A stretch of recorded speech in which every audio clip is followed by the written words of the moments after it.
Buenas noches o buenas tardes. Buenas tardes, licenciada. Buenas Buenas tardes, tardes. licenciada. Gracias. ¿Cómo les va? Buenas tardes, licenciada. Gracias a Dios. Bien, ¿usted qué tal, licenciada?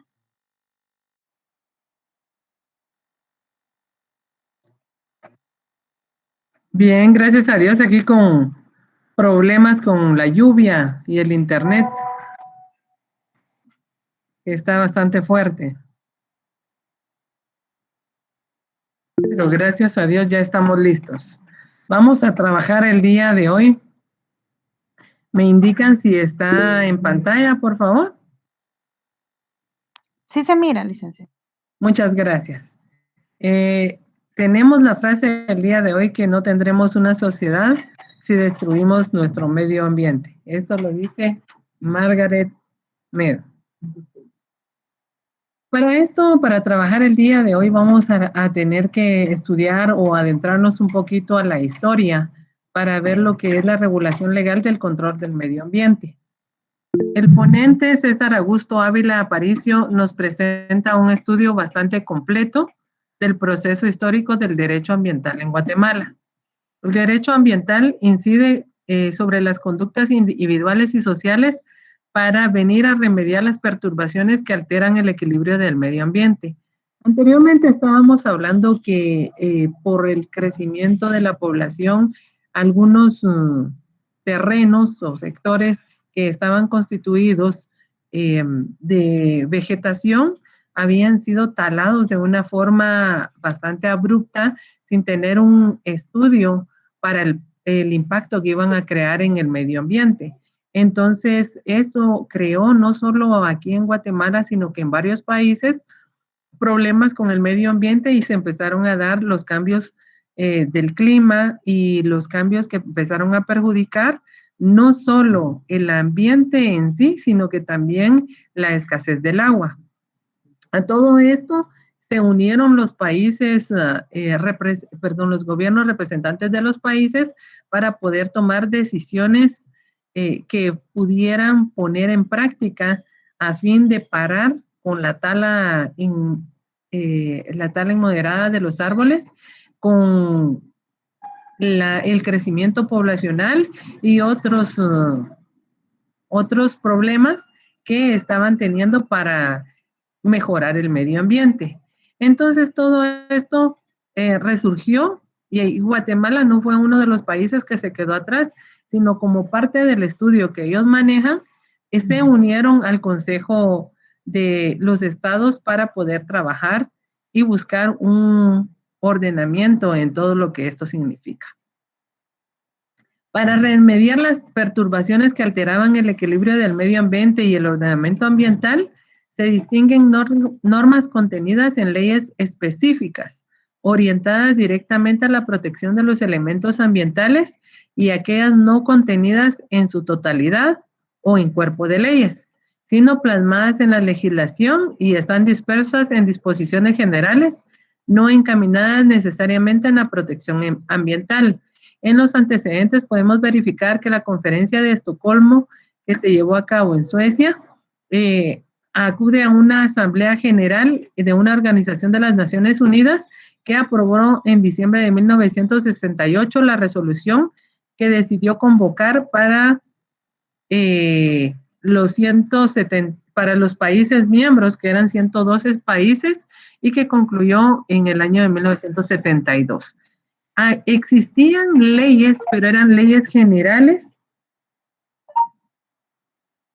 Existían leyes generales para el cuidado del medio ambiente. Sin embargo, por la necesidad que se dio, las Naciones Unidas en el año de 1972 decidió crear directamente leyes específicas para cada uno de los estados y poder actualizarse o poder tener un aprovechamiento legal constituido para poder mejorar el impacto que se estaba causando en el medio ambiente. La participación fue de 112 países y concluyó con un documento al cual se le llamó la Declaración de Estocolmo sobre el Medio Humano. solicitando que todos los gobiernos que participaran velaran en sus respectivos territorios, y el Estado de Guatemala aceptó dicha declaración, integrándose a los programas municipales para la protección y mejoramiento del medio ambiente y en la calidad de vida en lo que su territorio corresponde, el cual se encuentra estipulado en los considerandos del Decreto 6889 del Congreso de la República de Guatemala, ley titulada Ley de Protección y Mejoramiento del Medio Ambiente. Si se dan cuenta al principio o en Estocolmo, en la Declaración de Estocolmo, hablaban acerca del medio humano, porque hacían la relación que existe entre el medio ambiente o el equilibrio que debe de haber entre la naturaleza y el ser humano, ¿verdad? Por eso es que se llamaba medio humano. Posteriormente, ya cada uno de los países, y cuando ya tuvieron la reunión y buscaron mejores soluciones, fue que le colocaron la protección y mejoramiento al medio ambiente, ¿verdad?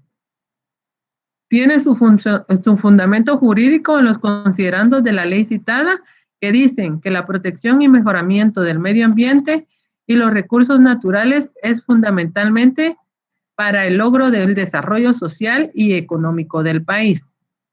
Recordemos que nuestros países son uno de los más ricos en todo lo que se refiere a los árboles, a la madera. Entonces, esto a nosotros nos viene a causar un impacto bastante considerable en el ambiente social y económico.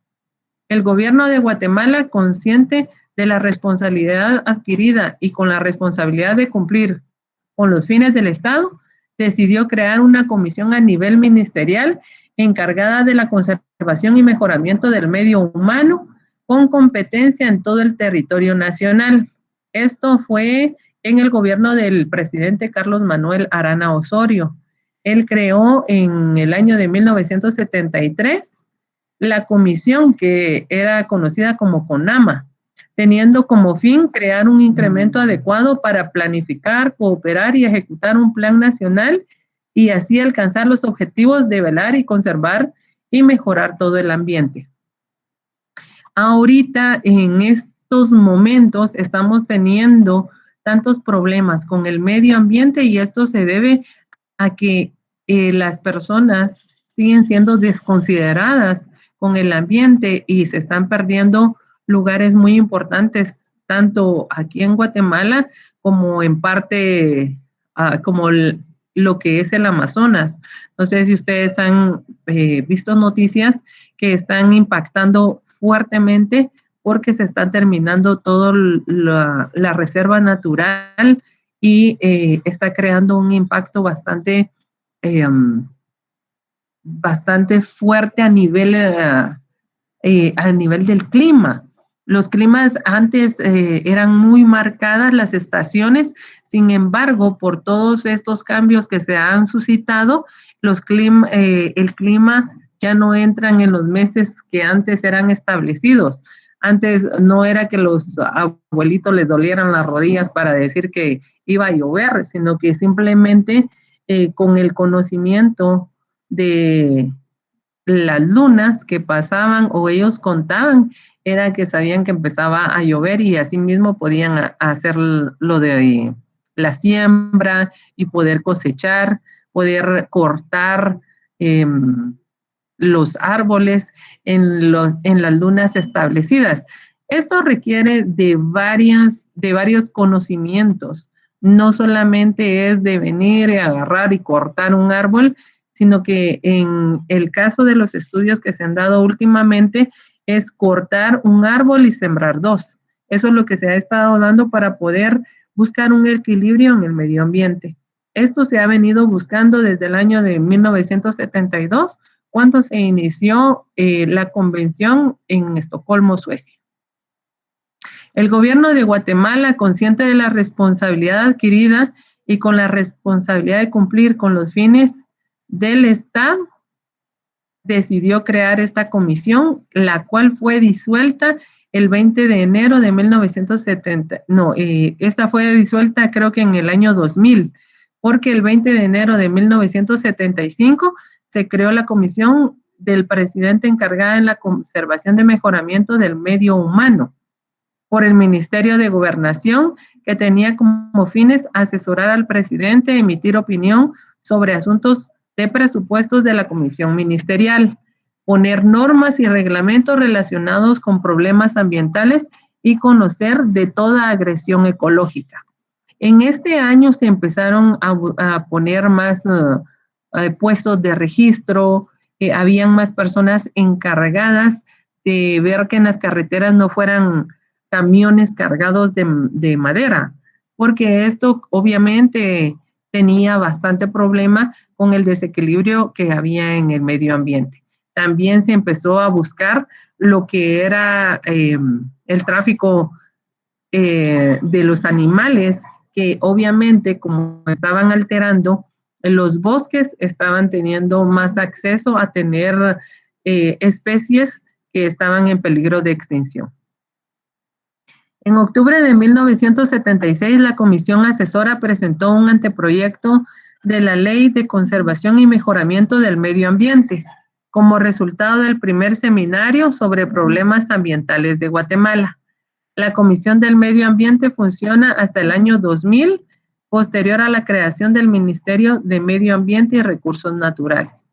En el capítulo 2 de la reforma de Ley de Protección y Mejoramiento del Medio Ambiente, del decreto 6886 del Congreso de la República, artículo 5, se establece la reforma que da la creación al Ministerio de Ambiente y Recursos Naturales. Ya no solo era una comisión, sino que se convertía en un ministerio, ¿verdad? La aplicación de esta ley y sus reglamentos competen al organismo ejecutivo a través del Ministerio de Ambiente y Recursos Naturales, cuyas funciones establece la ley del organismo ejecutivo. Se disuelve la comisión que pertenecía a la Presidencia de la República y la ley y el reglamento pasan a ser competencias del ministerio citado. Es importante que veamos lo que nos dice la ley en el artículo 8. Esto se los dejo de tarea, que para que ustedes lo busquen, que sí va a ser obviamente incluido posteriormente en el examen, ¿verdad? Que es la liquidación de CONAMA, que es la Comisión Nacional del Medio Ambiente. Las ventajas que se crearon es que la competencia es más amplia. La representatividad que puede tener está en materia del Ejecutivo y se pueden diseñar políticas ejecutivas en materia de medio ambiente. Se pueden dictar medidas políticas en el más alto órgano de la administración centralizada, que sería el Consejo de Ministros. Cuando se crea el Ministerio de Ambiente y Recursos Naturales, se dieron varias ventajas, porque ya no solo tenían que indicarle al presidente cuál era la necesidad o cuáles eran las peticiones que ellos tenían, ya no eran unos estudios a nivel de una comisión, sino que se convirtió en un trabajo con sus propios reglamentos establecidos en ley para que todos fueran estrictamente cumplidos, ¿verdad? Y lo especial que esto hacía era que iban a tener competencia a nivel nacional y que no tenían que estarle diciendo a una persona, sino que eran directamente una administración en el Consejo de Ministros de qué era lo que se necesitaba para poder trabajar conjuntamente con ellos. No sé si tienen alguna duda acerca de lo del medio ambiente.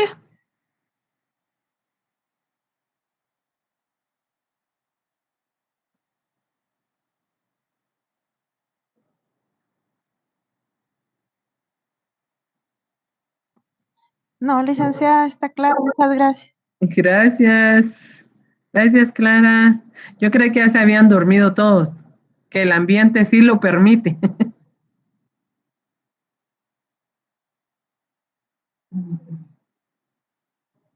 A mí sí se me ha estado cortando un poco la comunicación, pero creo que es por lo mismo de la lluvia, licenciada. Sí, eso me imagino. Ok, vamos a tratar de hacerlo más rapidito. Bueno, ahora vamos a hablar acerca de lo que es el patrimonio estatal. El patrimonio estatal es el conjunto de elementos materiales e inmateriales tanto del dominio público como del dominio privado, cuya titularidad es del Estado, ya sea en forma directa o indirecta, que le sirven para el cumplimiento de su actividad y de sus finalidades. Esto es lo que nos dice el profesor Godínez. El régimen patrimonial del Estado está conformado por un conjunto de bienes inmuebles, muebles, tangibles e intangibles, derechos e ingresos que como elementos constitutivos de su estructura social tienden a satisfacer las necesidades colectivas. Necesito que busquen en su Código Civil cuáles son los artículos referentes a lo que son los bienes, a que son los bienes muebles, inmuebles, tangibles e intangibles. Esto necesito que los vean, vean el artículo y lo subrayen. Los bienes del Estado. La satisfacción de necesidades o el bien común exigen el empleo de recursos materiales y la administración pública, encargada de obtener esta finalidad, requiere tener a su disposición un conjunto de bienes materiales, inmuebles, todos con valor económico y los utiliza en su actividad. El patrimonio estatal se integra por los bienes de toda clase que están a la disposición de un órgano administrativo para que sirvan a un órgano administrativo. ¿Cuál es el problema de esto? Si el Estado no tuviera bienes, imagínense la deuda que tuviera en estar alquilando bienes inmuebles para poder tener todas las instituciones que aún están a su cargo, que sirven para la administración pública. Si bien conocemos nosotros en el periodo o en el gobierno de Álvaro Arzú, se dieron bastantes cambios en los bienes del Estado. Aquí hay muchas situaciones que han dado muchos temas de qué hablar en torno a esta situación, porque aquí nos va a indicar que los bienes del Estado no se pueden vender. Sin embargo, hubieron algunas situaciones que hicieron que algunos pasaran a manos de personas privadas, ¿verdad? Aunque dicen que aún hay acciones, es un poquito incongruente la cantidad de dinero que recibe el gobierno por lo que se está dando de un bien que le pertenece al Estado. El uso privativo. Las cosas públicas de uso privativo y de uso privado de la administración pública son utilizadas por esta para el cumplimiento de sus fines, pero no se hallan a disposición de todos. Por ejemplo, los edificios, materiales de oficina, mobiliario, equipos, vehículos y otros bienes que son empleados por la administración para el cumplimiento de sus fines, o sea, el bienestar general, y no están a disposición general de las personas. En esto podemos imaginarnos de todas las camionetas que están al servicio de todo el Ejecutivo, el presidente, los ministros, la casa Crema, hay otra casa que está en la zona 1 donde puede habitar el presidente, donde tiene oficinas. Todos estos edificios obviamente son bienes del Estado, donde ellos no pagan la estadía. Sin embargo, estos son de uso privativo, porque solo pueden ser utilizados por las instituciones ahí empleadas. Tenemos también las de uso público, y estos bienes son destinados al servicio de todos y a disposición de todos, o por lo menos de un sector no individualizado de la generalidad, como son las costas, los ríos, caminos, calles, plazas, parques, puentes, carreteras, etcétera, y se hallan al servicio de todos, y su uso excluye toda individualización. Su utilización se hace generalmente sin permiso especial. Sin embargo, pueden estar reguladas sin que esto prive el carácter de públicos y de uso común. Cuando estamos hablando de bienes del Estado de uso público, nos viene a la mente todo el problema que se ha dado por una pista, bueno, aquí en Guatemala existen dos, donde se pagan peajes. ¿Alguno me puede decir cuáles son los nombres de ellas? ¿Qué son bienes del Estado?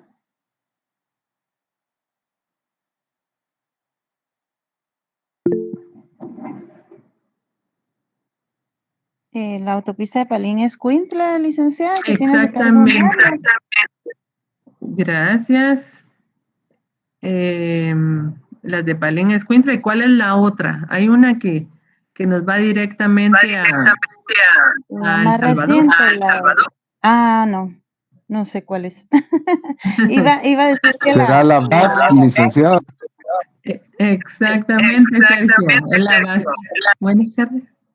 Exactamente, es la base. Estas son, aún siendo de uso público, ¿verdad? De bienes del Estado, han sido concesionadas y lo que recibe el gobierno por el alquiler de las mismas es una nada, creo que son centavos. Sin embargo, estas se han dado a problemas donde se ve que las personas que han hecho uso de ella, porque en cierto punto tienen razón, ¿verdad? Porque las tienen muy bonitas y vale la pena pagar el dinero porque no se arruinan los carros, pero eso es algo que debería de estar trabajando el gobierno y no haberlo dado para que otras personas estén recibiendo todos los frutos de un bien del Estado, ¿verdad? Pero bueno. Tenemos también lo que son los bienes del presupuesto. Para el profesor Godínez Bolaños es un conjunto de recursos de capital, tributarios y financieros que capta el Estado para su funcionamiento, prestación de servicios, inversión de obra pública y su mantenimiento. Actualmente la excesiva burocracia es la que absorbe la mayor cantidad de recursos financieros del Estado. Y debemos agregar el pago de la igualmente excesiva deuda pública. En detrimento de las actividades principales del Estado, estos bienes o recursos se captan por medio de impuestos, arbitrios, tasas, rentas, contribuciones, regalías, participaciones, multas, intereses, créditos, préstamos, donaciones, etcétera, obtenidos dentro y fuera del Estado.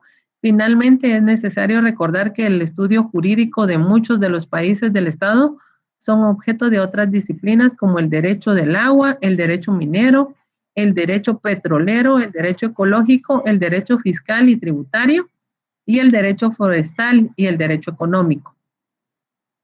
En esto de los bienes del presupuesto, no sé si ustedes recuerdan el caso de por qué estuvo preso el licenciado Alfonso Portillo, porque se decía que él se había quedado con una contribución que le habían dado, ¿verdad? Y aquí es bien claro que dice que los bienes del presupuesto son parte de las regalías o las participaciones que se pueden dar. Eso es lo que se decía en la aplicación de esto.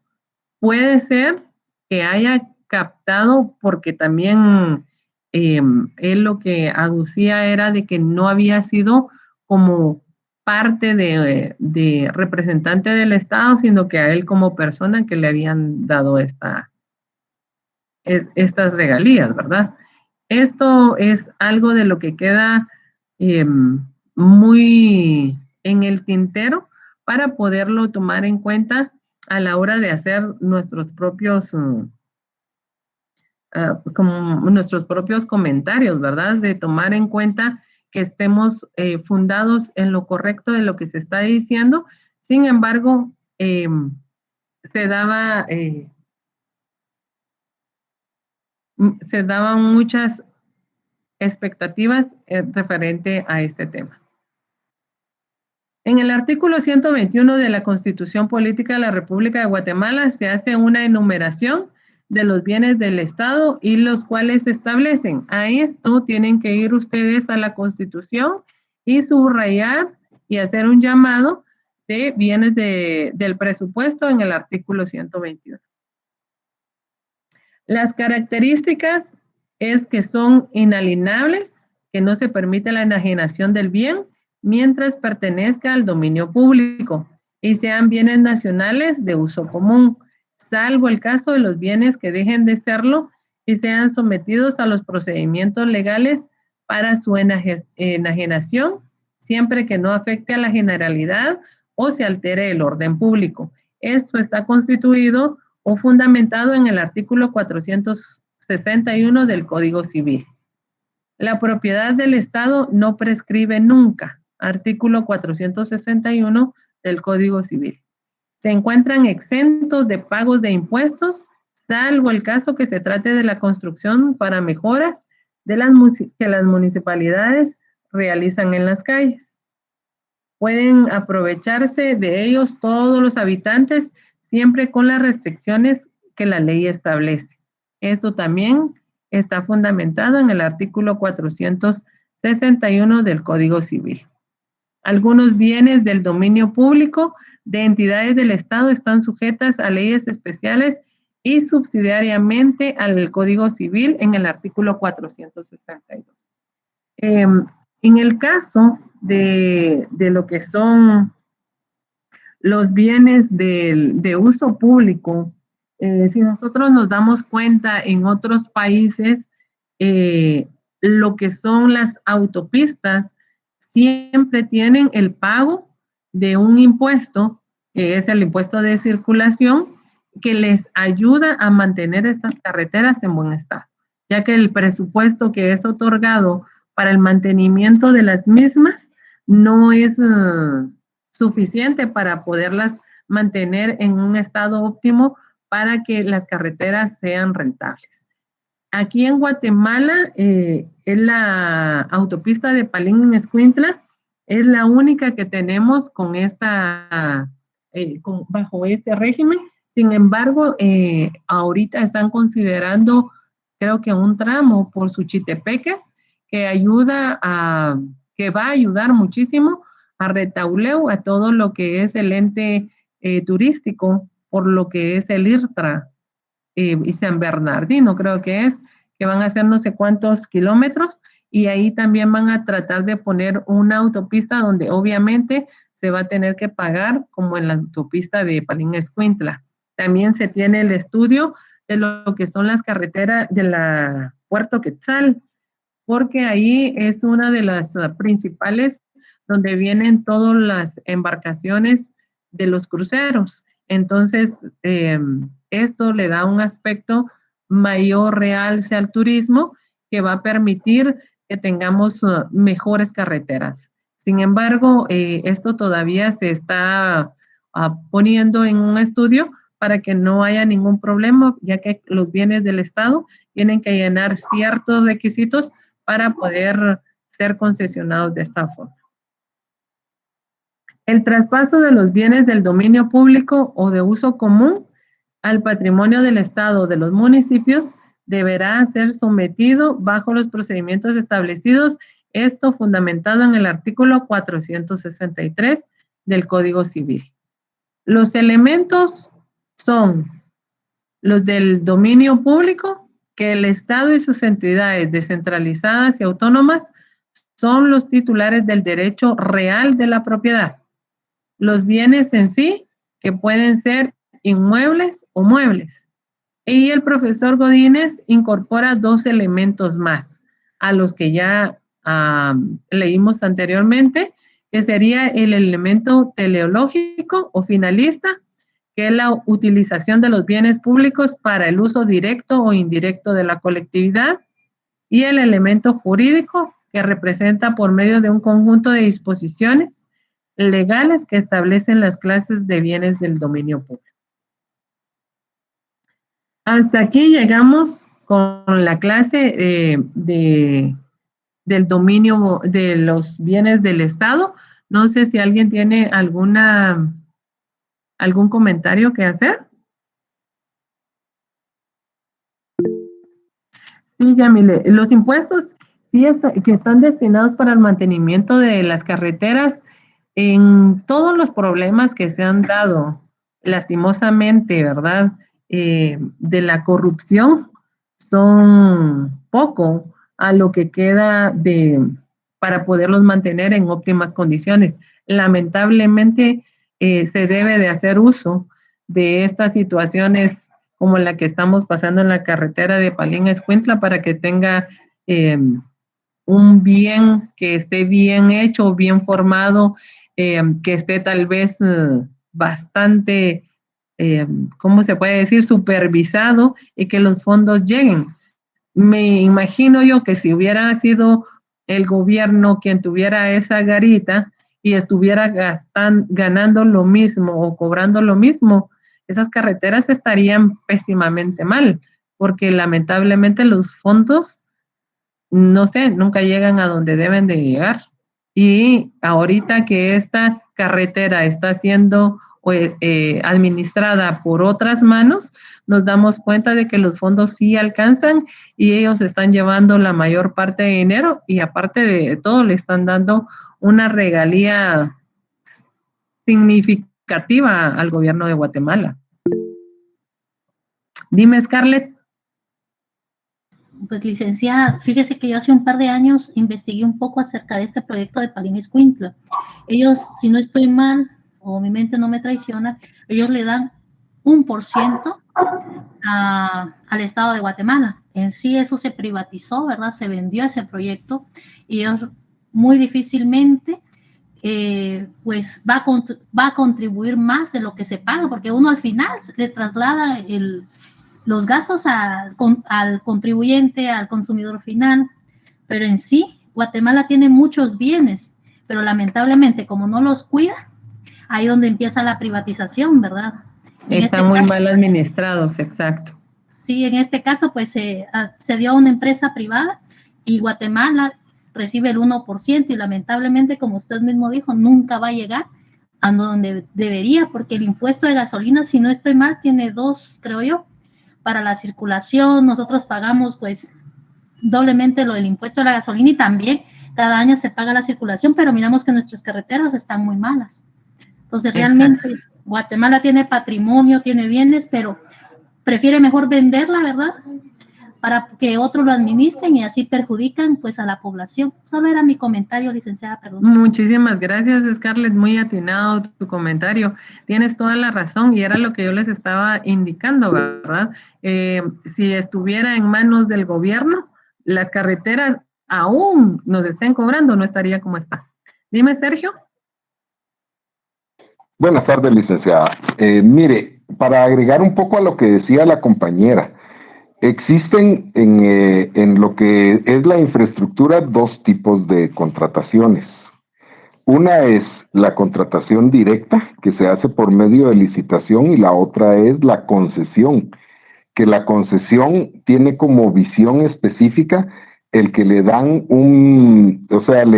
tiene que en la empresa privada con sus fondos desarrollar la infraestructura y la obra, y el Estado le devuelve el pago de eso por medio de lo que es el cobro del peaje o el traslado dentro de esa carretera específica. La carretera Palín-Escuintla es uno de los errores que se ha cometido, porque esa carretera se construyó con fondos del Estado en el tiempo de Álvaro Arzú, pero la dieron en concesión por el mantenimiento. Guatemala cobra 8 quetzales de impuestos, de los cuales 1 quetzal se va para Covial, otro quetzal se va para la municipal, de ese quetzal creo que son 80 centavos para Covial, y, es 80, bueno, no me recuerdo bien de los montos específicos, pero es como 80-20, el 20% se va a las municipalidades para que las municipalidades le den mantenimiento a las carreteras terciarias dentro de cada municipio.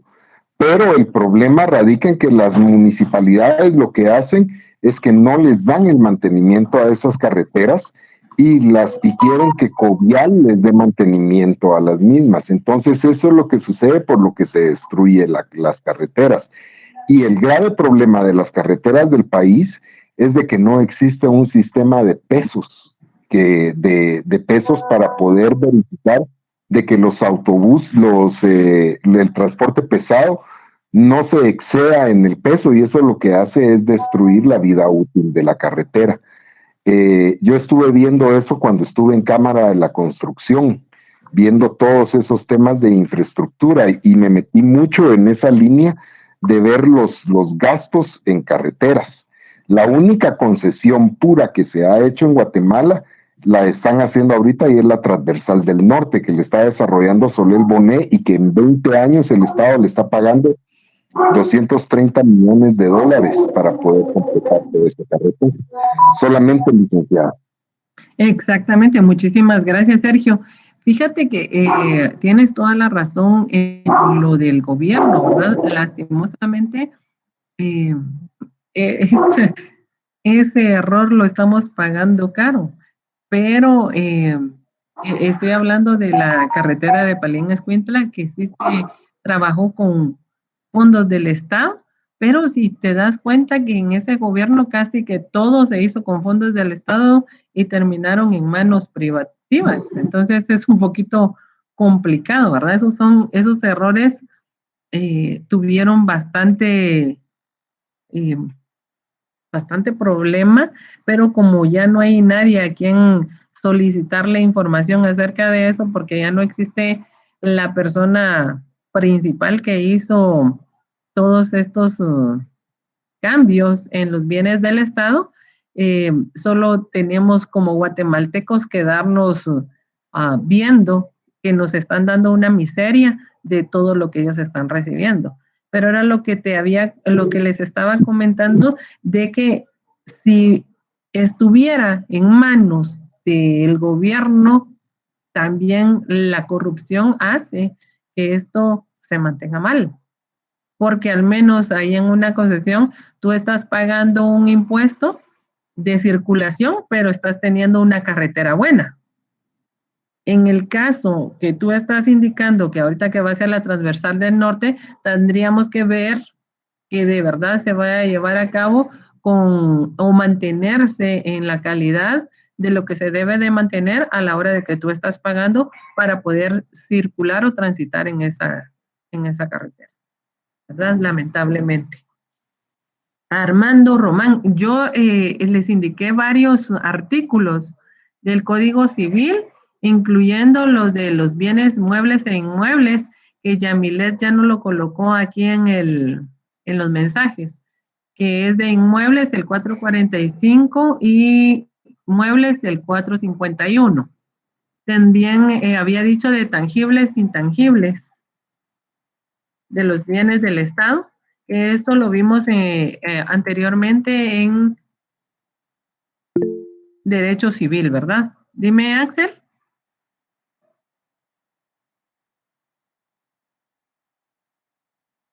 Sí, Axel.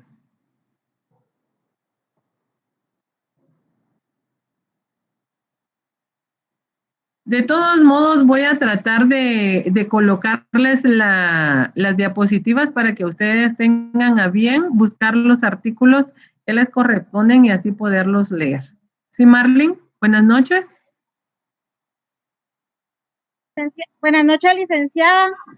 Perdone que la moleste, yo no respecto a la clase, sino respecto a mi nota. Fíjese que me pusieron 9 puntos y yo entregué todo, me evalué, hice laboratorio. Yo ya di la revisión de examen. En la clase anterior di la revisión de examen. De hecho, algunos compañeros de aquí se unieron a la sección D para poder revisarlo.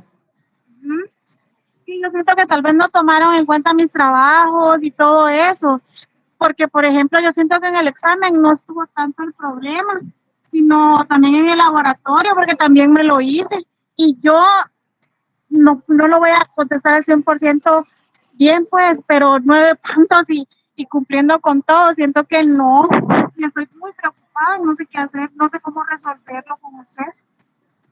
Pero no estuviste en la clase anterior, Marlene. No pude, yo andaba trabajando. Ok. Fíjate que hoy, después de la clase de la sección D, Si gustas, ingresas, tienen el link en el chat y ahí podemos verificarlo. ¿Oyes? Gracias, licenciada, muy amable. A la orden. Bueno, que tengan muy buenas noches. Nos vemos, primero Dios, el próximo martes. El día de hoy les coloqué, perdón, Héctor, dime, buenas noches.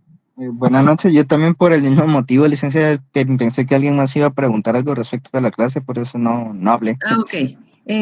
Si gustas, te unes en el link en la otra clase y con mucho gusto. ¿Oyes? Okay. Muchas gracias, licenciada. Nos vemos el próximo martes y ya les habilité para que puedan subir el trabajo del cuadro comparativo que les había dejado. Que tengan muy buenas noches y nos vemos la próxima semana. Buenas noches. Muchas gracias. Bueno, para servirles. Licenciada, buenas noches. Dime, Lenny. Buenas noches, licenciada. Tengo una duda con respecto a la nota.